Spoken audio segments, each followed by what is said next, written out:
two cops thought they'd caught an easy target. What they didn't know was that he ran the entire department. The sound of tires crunching gravel filled the quiet evening air as Julian Coleman, a 48-year-old man with a calm demeanor and a reputation for leadership, turned onto Sycamore Avenue. He was coming home from a long but rewarding day spent meeting with community leaders in Charlotte, North Carolina. His car, a modest black sedan, blended into the suburban streets, and his thoughts wandered to his wife's famous pot roast waiting at home. But then, blue and red lights flashed in his rearview mirror, slicing through the night like an alarm bell. Julian's grip on the steering wheel tightened momentarily. He checked his speedometer, 29 in a 35, no traffic violations, no broken taillights, yet the patrol car's siren wailed, signaling him to pull over. Stay calm, he muttered to himself as he signaled and eased his car to the side of the road. He knew the drill, hands visible, movement slow, polite demeanor. It was a routine he'd mastered, not because he'd ever done anything wrong, but because he'd learned that in these situations, appearances could mean everything. The officer approached his window briskly, flashlight in hand, its beam slicing through the dimly lit interior of Julian's car. Another officer lingered near the rear bumper, hand resting on his holstered weapon. You in a hurry tonight? The first officer barked, his tone dripping with suspicion. No sir. Julian responded evenly, his voice calm but firm. Just heading home. The officer's flashlight swept over Julian's face, lingering just a second too long before darting down to his lap, his console, and then back to his face. License and registration, he ordered, ignoring Julian's response. Julian reached slowly into his glove compartment, narrating every move. I'm getting my registration now, my license is in my wallet. I'll reach for it after this. The officer didn't respond, but his posture stiffened. Do you know why I pulled you over? The officer asked, though the question felt rhetorical. Before Julian could respond, the officer continued, you were driving erratically back there, swerving into the other lane. Julian frowned. With respect sir, I wasn't swerving, my dash cam can verify that. The officer cut him off sharply. Dash cam huh, that'll be confiscated for evidence. Step out of the vehicle. Julian blinked, surprised by the sudden escalation. Is there a problem officer? I'm complying fully. The officer's jaw tightened. I said step out of the vehicle. Now, Julian's stomach churned, but he unbuckled his seatbelt and opened the door slowly, his hands raised in clear view. The second officer moved in quickly, grabbing Julian's arm and yanking him toward the patrol car. Is this necessary? Julian asked, his voice measured but firm. I've done nothing wrong. Resisting huh? The first officer sneered. You want to play that game? Fine by me. The cold metal of handcuffs bit into Julian's wrists. His mind raced. This wasn't just a misunderstanding, it was profiling, plain and simple. As the officers shoved him into the back of the squad car, Julian glanced down the street. A few neighbors peeked through their blinds, their silhouettes illuminated by the glow of their porch lights. No one stepped outside, but this was far from over. The officers had no idea who they had just arrested, and Julian wasn't planning to stay silent for long. The patrol car rattled slightly as it rolled down the street. Julian, sitting stiffly in the back seat, glanced out the window, watching familiar landmarks blur past, but his mind wasn't on the scenery. Instead, he was trying to process the absurdity of what just happened. The two officers sat up front, exchanging casual banter as though they hadn't just handcuffed and detained a man without cause. The younger one, Officer Daniels,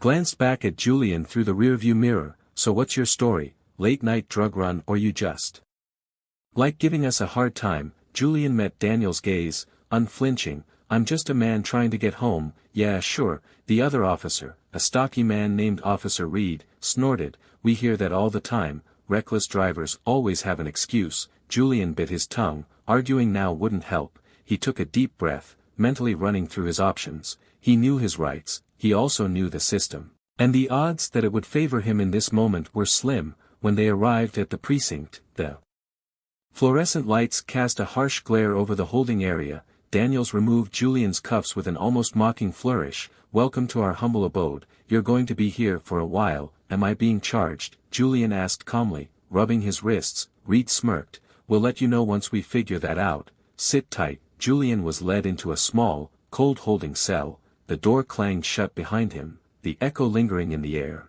He sat on the bench, his mind a whirlwind of thoughts. He'd spent years building a career rooted in justice and fairness, and now he was being subjected to the very abuse of power he'd worked to eradicate. Outside the cell, the two officers leaned against a desk, laughing quietly as they reviewed Julian's license and car registration. "Nothing out of the ordinary," Daniels said, sounding almost disappointed. "Doesn't matter," Reed replied with a smirk, "we'll find something. Guys like him always have skeletons in the closet." Julian overheard their exchange, his expression unreadable. He remained seated, hands clasped, posture steady. He wasn't angry. He was calculating. He knew his patience would pay off soon enough. Hours dragged by. Other officers came and went, casting curious glances at the man in the cell. None of them seemed to recognize him, but Julian didn't expect them to. He was new to the area, having taken the position only 3 weeks prior. Finally, just as dawn began to streak the sky with faint orange hues,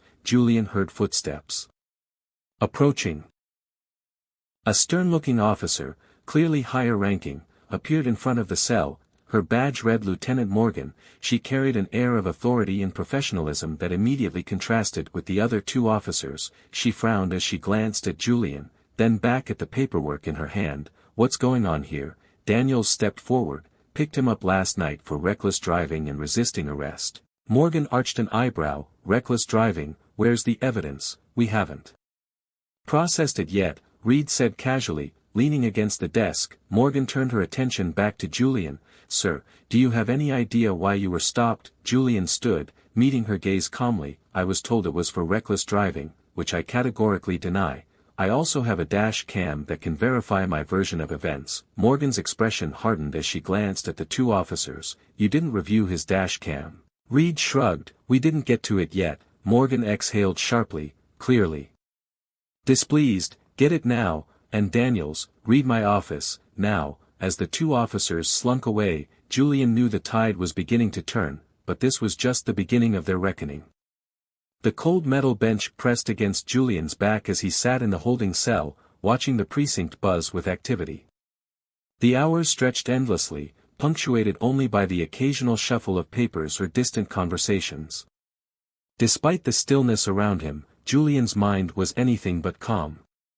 He thought about the night's events, replaying them like a movie, every sharp word, every unnecessary escalation.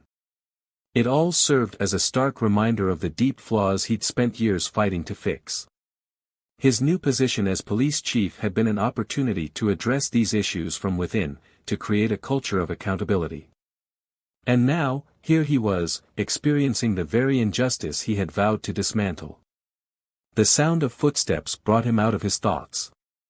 Lieutenant Morgan returned, holding a tablet. She gestured for him to step closer to the bars. "We reviewed your dashcam footage," she said, her tone clipped but professional. "I've also spoken with the arresting officers. Let me be clear, this should never have happened.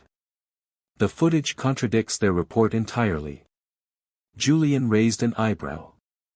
Not surprised, but still waiting for her to continue. "I'll be releasing you immediately," she added. "But I'd like to discuss next steps privately." Moments later, Julian was out of the cell and seated across from Morgan in her office. The room was stark, with a desk, a couple of chairs, and a small file cabinet. No frills. No distractions. Just business. "I'll be filing a report against Daniels and Reed," Morgan began, folding her hands on the desk. "But there's something I need to ask." She hesitated, clearly weighing her words. "Who are you really? You're far too composed for someone who just spent the night in a holding cell over nothing." Julian leaned back slightly, giving her a small, measured smile. "I appreciate your diligence, Lieutenant. But let's just say I've been in situations like this before. I've learned to stay calm." Morgan studied him for a moment, then nodded. "Fair enough. But I have a feeling this isn't the last we'll hear of this situation." As Julian left the precinct, the early morning sun warmed his face, but the weight of the night lingered heavily on his shoulders. He didn't head straight home. Instead, he drove to his office, parked in his reserved space, and walked through the doors of the police headquarters he now oversaw. His assistant, Anita, looked up from her desk, startled. "Chief Coleman. You're here early." Julian gave her a nod, his expression neutral. "It's been a long night, Anita. Could you prepare a briefing room for me? I need to address the department this afternoon." Anita nodded quickly, sensing the gravity in his tone. As Julian stepped into his office and closed the door behind him, he exhaled deeply. He knew what was coming. This wasn't just about him. It was about what his experience represented. The public trusted him to lead, to protect, and to hold others accountable. That responsibility weighed heavily, but Julian welcomed it. But before he could act, there was one more storm to weather: the courtroom, where everything would come to light. The courtroom was packed. Word had spread quickly about the case, and local media outlets were eager to cover it. Cameras weren't allowed inside, but that didn't stop reporters from lining the courthouse steps, ready to pounce as soon as the hearing adjourned. Julian sat quietly at the defendant's table, his lawyer, Sandra Reyes, flipping through a thick folder of evidence. Sandra was a force to be reckoned with, sharp, unrelenting, and with a reputation for dismantling weak arguments with surgical precision. Across the room, Officers Daniels and Reed sat with their department-appointed attorney. Daniels looked nervous, his foot tapping uncontrollably, while Reed tried to appear unfazed, leaning back in his chair with a smug expression. The judge, an older man with a no-nonsense demeanor, entered the room and called the session to order. "We are here today to address the charges brought against Mr. Julian Coleman. Prosecution, you may proceed." The prosecutor, a young and somewhat hesitant lawyer, stood and began outlining the case. On the night in question, the defendant was observed driving recklessly, swerving into another lane. Upon being stopped by Officers Daniels and Reed, he became uncooperative and resisted arrest. Sandra barely suppressed a smile. She leaned over to Julian and whispered, "They're walking right into it." When it was her turn, Sandra stood confidently, her voice commanding the room. "Your Honor, the charges against my client are not only baseless but are also a direct result of racial profiling and abuse of power. To prove this, I'd like to present video evidence that directly contradicts the officer's statements." The judge nodded. "Proceed." Sandra gestured to the bailiff, who dimmed the lights and began playing the dash cam footage. The room fell silent as the video showed Julian driving steadily within his lane, the speedometer reading a constant 29 miles per hour. The officer's patrol car, visible in the rearview mirror, turned on its lights without cause. Next came the body cam footage. The courtroom watched as the officers approached Julian's car, their aggressive tone evident from the first interaction. The footage revealed Daniels muttering under his breath, another one of them causing trouble, followed by Reed chuckling and replying, "Figures." Gasps rippled through the audience. The judge's brow furrowed deeply as he glanced at the officers. Sandra paused the video and addressed the court. "This is the professionalism displayed by Officers Daniels and Reed. Now, let's fast forward to the arrest itself." The footage continued, showing Julian complying calmly, narrating his movements as he retrieved his registration and license. The contrast between his composed demeanor and the officer's hostility was stark. By the time the video finished, the courtroom was tense. Sandra turned to the jury and said, "This is not just an abuse of power. This is a direct violation of my client's rights, rooted in bias and prejudice." The prosecutor stood, visibly flustered. The officers believed they had probable cause. Sandra cut in sharply. Probable cause? Based on what? Driving safely? Following instructions? Or perhaps it was the color of his skin. The judge banged his gavel lightly. "Let's keep this focused." Sandra's voice softened, but her words were no less powerful. "Your Honor, before we proceed further, my client has something to share with the court." Julian stood, adjusting his tie. He scanned the room, making eye contact with the officers before addressing the judge. My name is Julian Coleman, he said, his voice calm but firm. I am the chief of police for this city.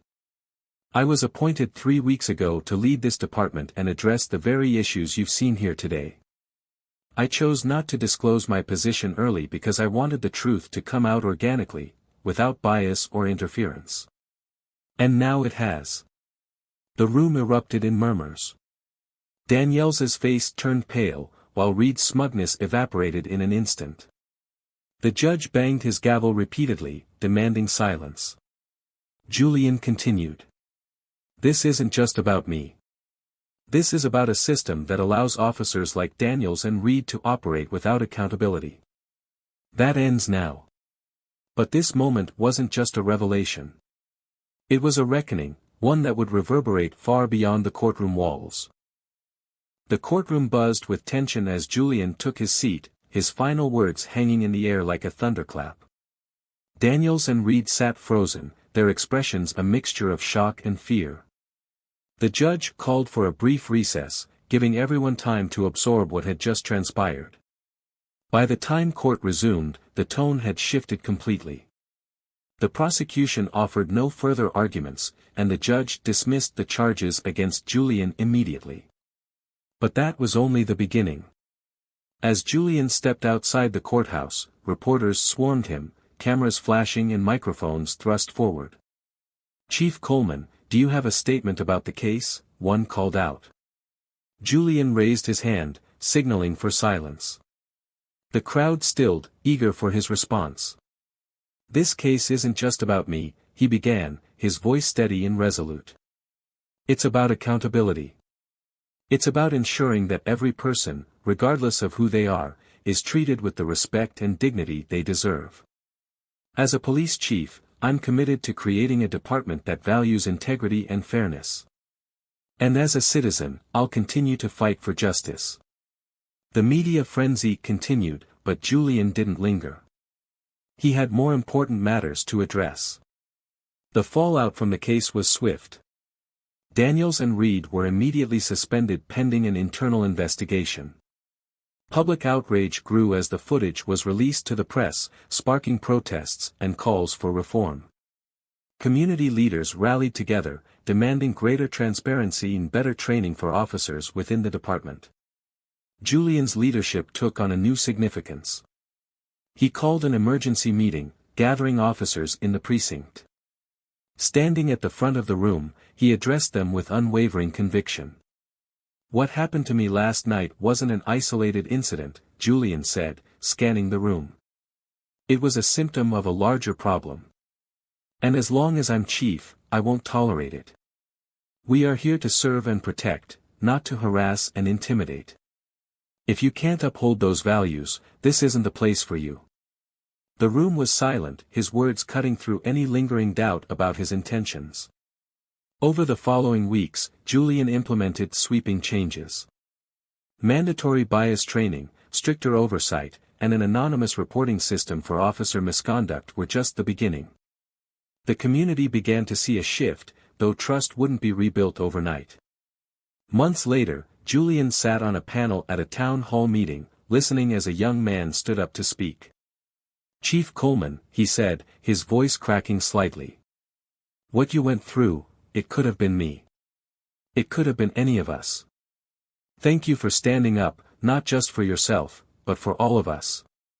Julian nodded, his heart heavy but full of resolve. Change doesn't happen overnight, he replied. But together, we can build a system that truly serves everyone. As the town hall ended, Julian lingered for a moment, watching people file out with renewed hope. He knew the fight wasn't over. But he was ready for it. And now, it's up to us, the viewers, the community, to keep that fight alive. If we see injustice, we must speak up. If we want change, we must demand it. Together, we have the power to create a world where accountability isn't just a promise, it's a reality. The dust had barely settled from the courtroom battle, but Julian knew that real change wouldn't come from a single victory. The problem wasn't just about two rogue officers, it was systemic. He had spent years working to build trust between law enforcement and the community, and now, that trust had been shaken again. The next morning, Julian sat in his office, sipping a steaming cup of coffee while reviewing the latest reports from his department. His inbox was flooded with messages, some from supporters, others from critics who believed he had embarrassed the force. The mayor had scheduled an urgent meeting with him, and he could already predict what the conversation would be. A soft knock at the door interrupted his thoughts. Anita, his assistant, peeked inside. "Chief, the mayor is here to see you." Julian nodded. "Send him in." Mayor Bradley entered, his expression unreadable. A tall, imposing man in his mid-50s, he had a reputation for being pragmatic but politically cautious. He took a seat across from Julian and folded his hands on the desk. "Julian, we have a situation," the mayor began. "The city is divided over what happened. Some see you as a hero for exposing corruption, but others, including members of the police union, feel that you undermined your own officers." Julian sighed. "I didn't undermine anyone, sir. I upheld the law. The same law we swore to protect." Bradley studied him for a moment. "I get it, Julian. But we need to find a way to move forward without tearing the department apart." Julian leaned forward. "I already have a plan. We need comprehensive reforms, starting with new training programs, stronger accountability measures, and community engagement initiatives." The mayor exhaled, rubbing his temples. "You're asking for a lot. The union will fight this."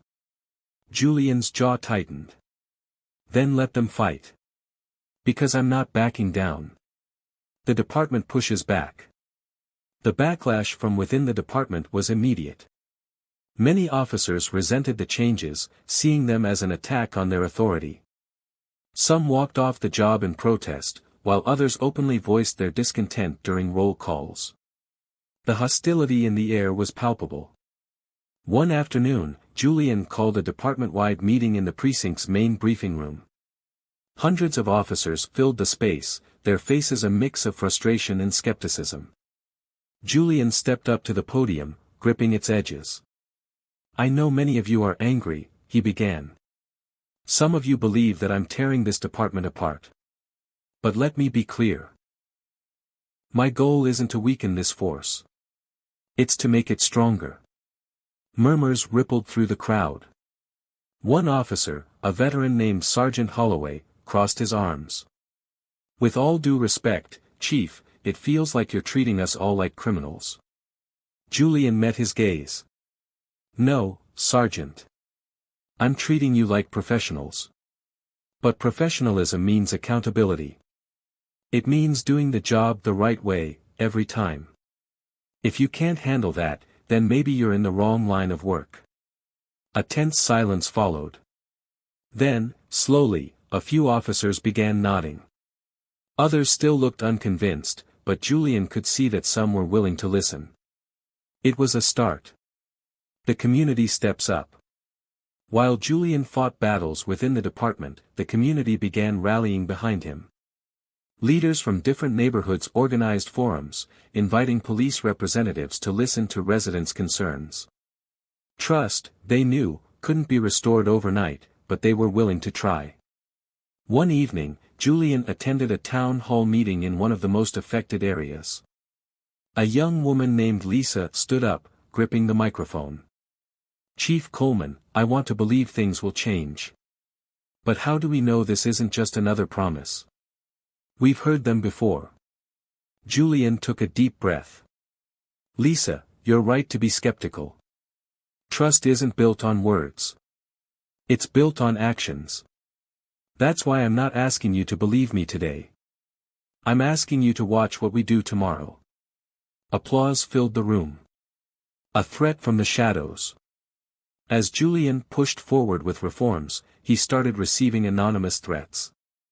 Emails, phone calls, even notes left on his car. "Back off before it's too late. You think you can change the system? You're next." At first, he dismissed them as empty intimidation tactics. But one night, things escalated. Julian had just left the office when he noticed a black SUV following him. He took a few turns, testing if it was a coincidence. It wasn't. His heart pounded as he pulled into a gas station, hoping to confront whoever was behind the wheel. But as soon as he stepped out of his car, the SUV sped off into the darkness. He clenched his fists. This wasn't just about resistance to change anymore.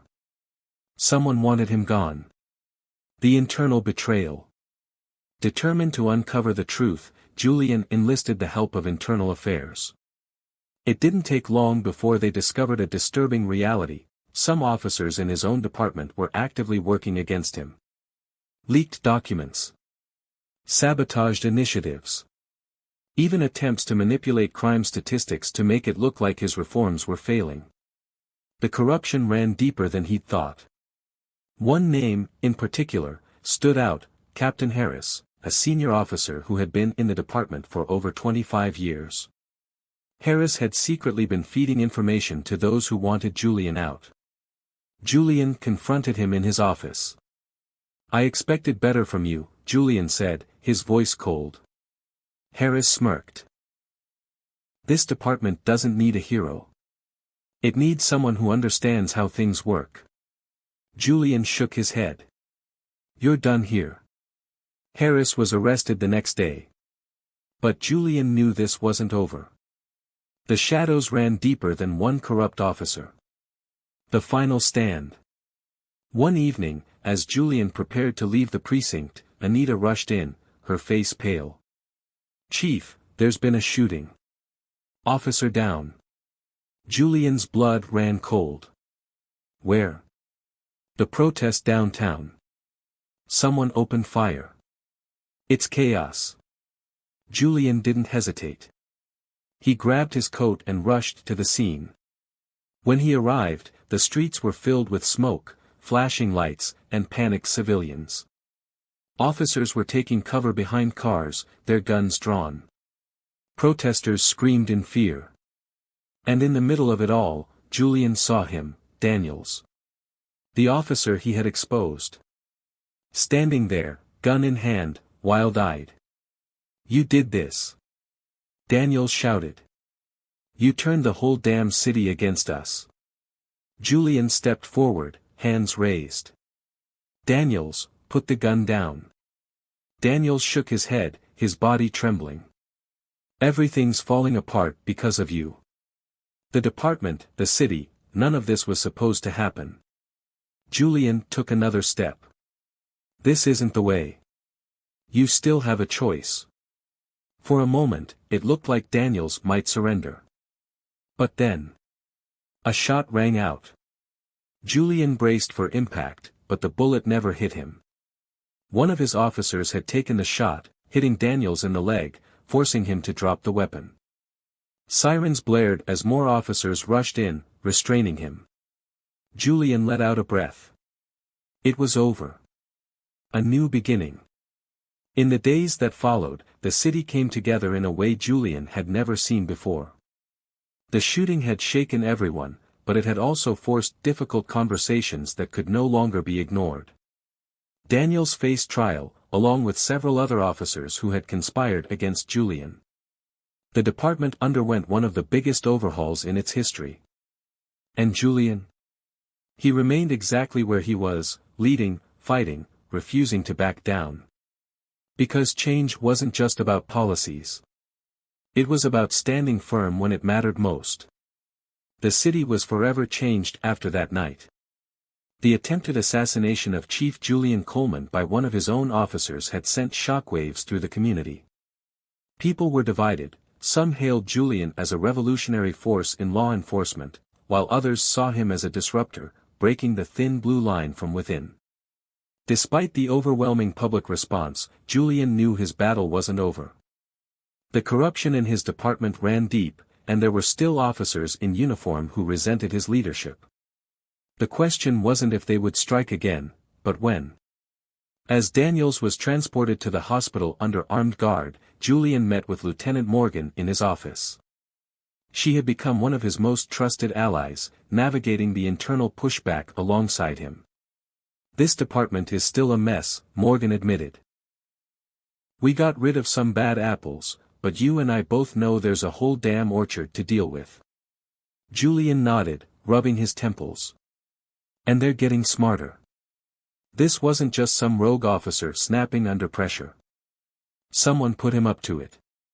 Morgan sighed, crossing her arms. "Who do you think it is?" Julian hesitated. "I don't know yet. But Daniels was never smart enough to pull this off on his own. We need to dig deeper." Digging into the shadows. Determined to find out who was orchestrating the resistance within his department, Julian enlisted the help of internal affairs once more. But this time, he wasn't just looking for corrupt officers, he was looking for the puppet master pulling the strings. It didn't take long before a pattern emerged. Financial records showed that several officers had been receiving unexplained deposits into their accounts, large sums of money from an unknown source. A deeper investigation revealed the shocking truth. A powerful group of former law enforcement officials and politicians, known informally as the Brotherhood, had been funneling money to officers willing to undermine Julian's reforms. This shadowy network had been operating for decades, quietly influencing the justice system to protect their own interests. And now, they had made Julian their number one enemy. The trap. Julian knew he couldn't fight them in the dark. If he was going to take them down, he needed to bring their crimes into the light. With the help of Morgan and a few trusted officers, he orchestrated a sting operation. Using the financial records as bait, they tricked a low-level officer, one of the recipients of the illegal funds, into leading them straight to a secret meeting of the Brotherhood. The location? A private club on the outskirts of the city. Julian arrived undercover, dressed in civilian clothes. He entered the dimly lit room, filled with retired officers, city officials, and even a few active-duty cops. At the center of it all stood a man Julian had heard whispers about but had never met face to face. Richard Langley. A former police commissioner turned political power broker. Langley smirked when he saw Julian. Well, well. The man of the hour. Julian kept his expression unreadable. "I'm just here to listen." Langley chuckled. "We both know that's not true. But I'll give you credit, Chief, you've been a real pain in my ass." Julian crossed his arms. "Why don't you tell me why? Why go through all this trouble to stop me?" Langley took a sip of his whiskey. "Because you don't understand how this city works. You think you're here to fix things, but the system isn't broken. It was designed this way. You don't change it. You survive it." Julian's jaw tightened.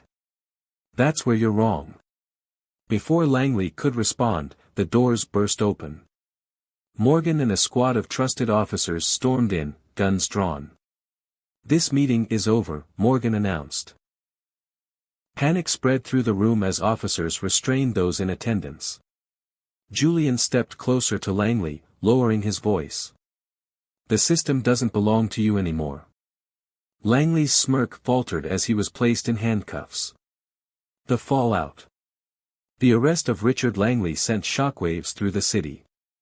Dozens of officers and officials were implicated in the scandal, leading to mass resignations and criminal charges. For the first time in years, the department was being rebuilt from the ground up. Julian stood on the steps of City Hall, addressing the public. "This is not the end of our fight," he said. "But today, we take a step toward justice. No one is above the law. Not even those who swore to uphold it." The crowd erupted in applause.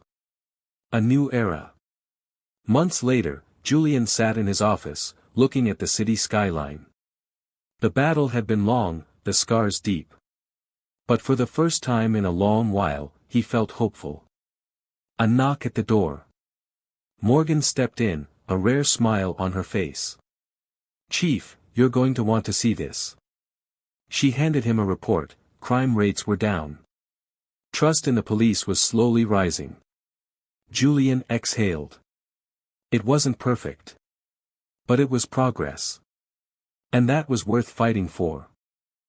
Julian had won a major victory, but he knew better than to believe the war was over. Corruption didn't die overnight, it adapted. The Brotherhood may have been exposed, but remnants of its influence still lurked in the shadows, waiting for their moment to strike.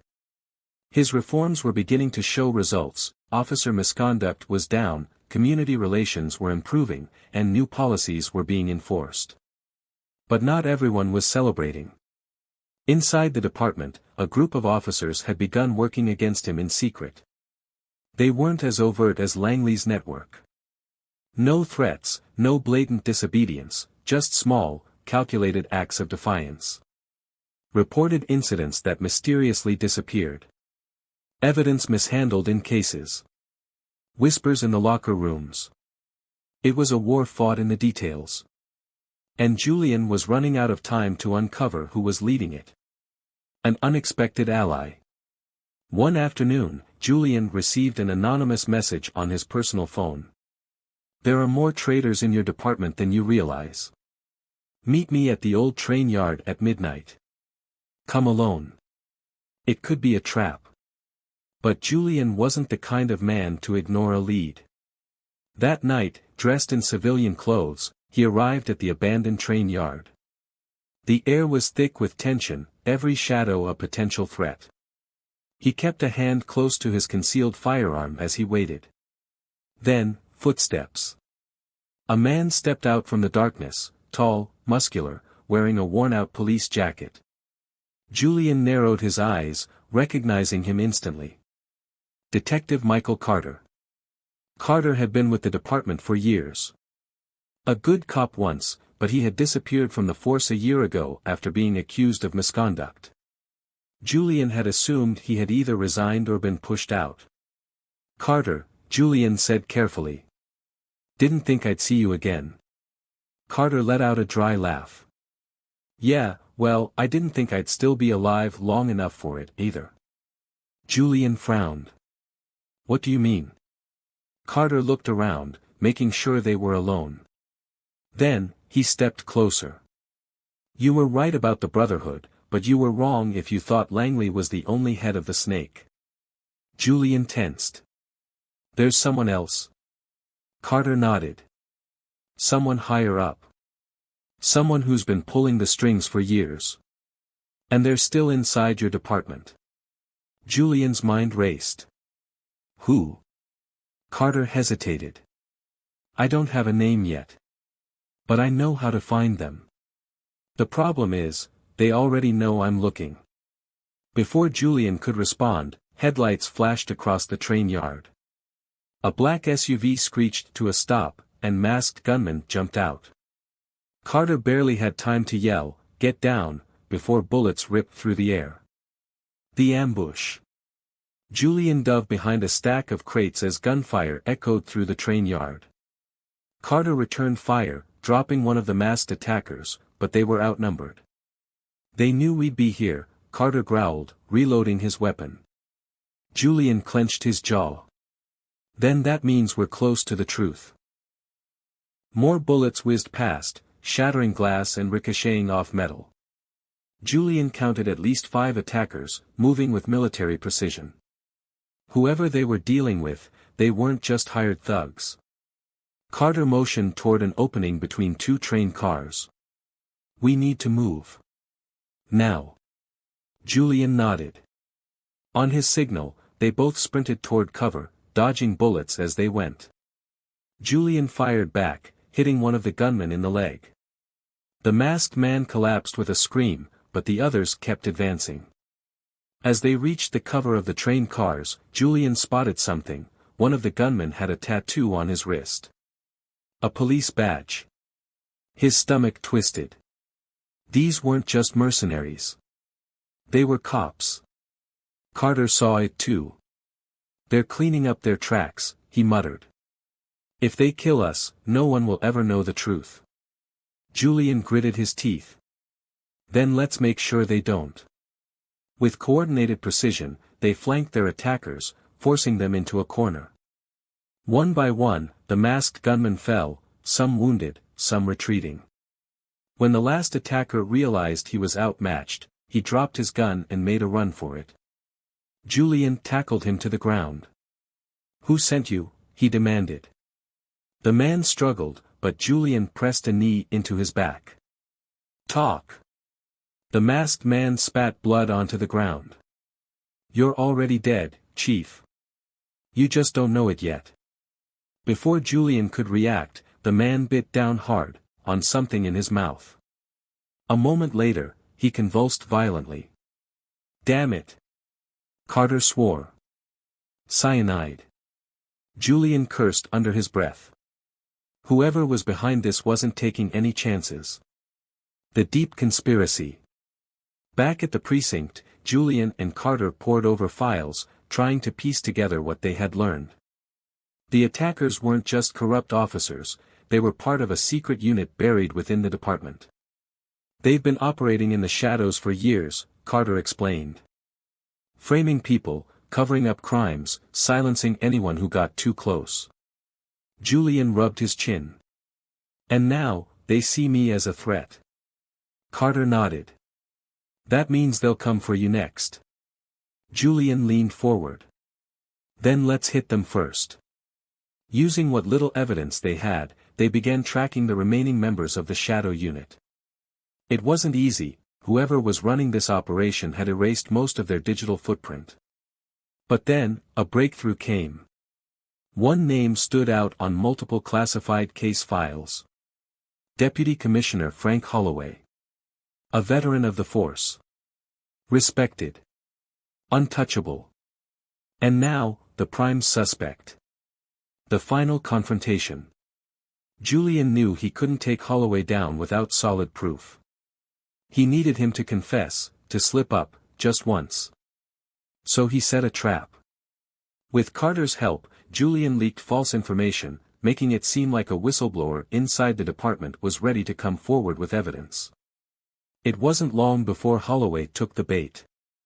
Late one night, Holloway was recorded meeting with an unknown figure in an abandoned warehouse.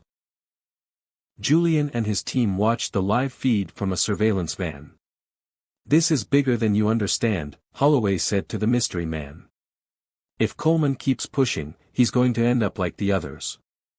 The words were all Julian needed. With a nod, his team moved in. The warehouse was flooded with officers, guns drawn. Holloway barely had time to react before he was surrounded. Julian stepped forward.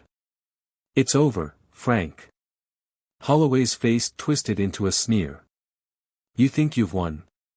You think taking me down will change anything?" Julian remained calm. "No. But it's a start. Justice served." Holloway's arrest sent shockwaves through the city. As more evidence surfaced, it became clear that he had been orchestrating corruption for over a decade. The trial that followed was one of the biggest in the city's history. When the verdict was read, guilty on all counts, Julian finally felt the weight lift off his shoulders. But he knew his fight wasn't over.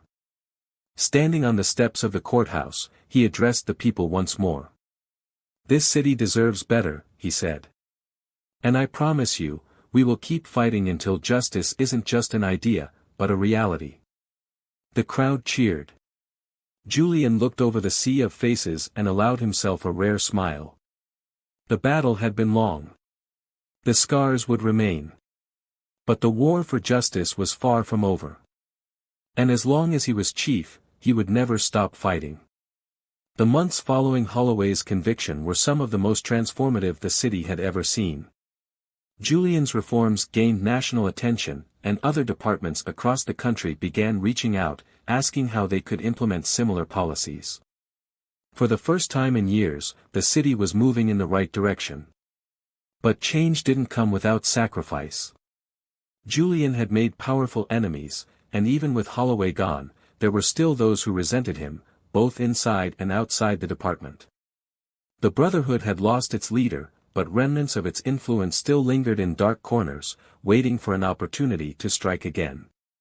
Julian knew he could never let his guard down. Late one evening, he stood in his office, staring out at the city skyline. His reflection in the window showed a man who had been through war, a man who had nearly lost everything to do what was right. Anita knocked softly on the door. "Chief. You should get some rest." Julian chuckled. "That obvious, huh?" She smiled. "You've been working non-stop. You did what you set out to do. People finally trust the police again. You don't have to carry all of this alone." Julian sighed. "I know. But this fight, it's never really over." Anita nodded, understanding. "Maybe not. But you've changed things, Chief. No one can take that away from you." Julian smiled, the weight of responsibility still heavy on his shoulders, but for the first time in a long while, there was hope. One last test. Julian drove home that night, exhausted but content. The city lights stretched out before him, a reminder of why he had fought so hard. But as he turned onto his street, something felt wrong. A black car was parked near his driveway. Julian's instincts kicked in. He slowed down, reaching for his weapon. Then, the car door opened. A man stepped out, dressed in a dark suit. He had an air of authority, but not the kind Julian was used to. Julian got out of his car slowly, keeping his hand near his holster. "Can I help you?" The man smirked. "You already have, Chief Coleman." Julian narrowed his eyes. "Who are you?" The man extended a hand. "David Monroe. Federal Bureau of Investigation." Julian didn't shake it. "FBI." Monroe chuckled. "Relax, Chief. I'm not here to arrest you. Quite the opposite, actually. I came to offer you a job." Julian frowned. "What kind of job?" Monroe's smile widened. "You've done something incredible here. You've dismantled a corrupt system from the inside. That's exactly the kind of leadership we need at the federal level." Julian exhaled, taking a moment to process. Monroe continued. "There are cities all across this country dealing with the same problems you just faced. We need someone like you to lead the fight on a national scale. A new task force. Direct access to Washington. Unlimited resources." Julian looked back at his house, the warm light of his porch calling him home. He had fought so hard for this city, for his people. Could he really walk away now? Monroe must have sensed his hesitation. "You wouldn't just be fixing one city, Chief. You'd be changing the country." Julian sighed, looking back at the skyline. A part of him wanted to say no, to stay and continue the work he had started here. But deep down, he knew the truth. This fight had never been just about one city. He turned back to Monroe. "Tell me more." Monroe's grin widened. "I thought you'd say that." As they shook hands under the glow of the streetlights, Julian knew, this was only the beginning. The war for justice wasn't over. It had just evolved.